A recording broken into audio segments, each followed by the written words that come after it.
आज से दिल्ली के तारीखी राजपथ का नाम तब्दील हो गया है। अब से राजपथ का नाम कर्तव्य पथ हो गया है।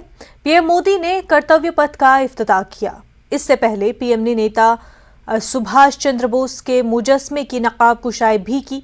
सेंट्रल विस्टा का नज़ारा देखने लायक है। हर तरफ हरियाली है।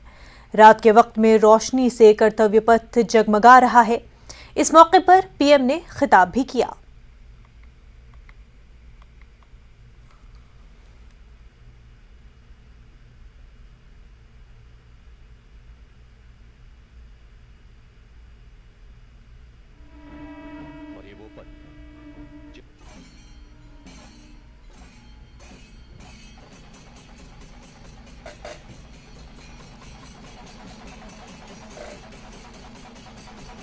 Flowers of gratitude and remembrance.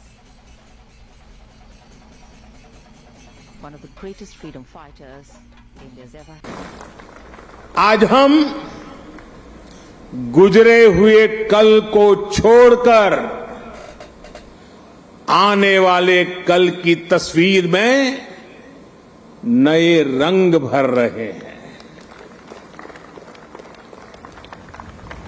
आज जो हर तरफ ये नई आभा दिख रही है, वो नए भारत के आत्मविश्वास की आभा है।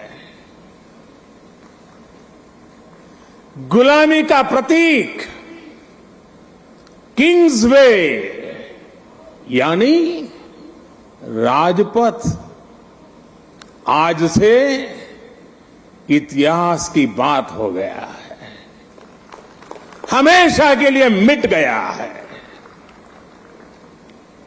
आज कर्तव्य पथ के रूप में नए इतिहास का सृजन हुआ है। मैं सभी देशवासियों को आजादी के इस अमृत काल में गुलामी की एक और पहचान से मुक्ति के लिए बहुत बहुत बधाई देता हूं।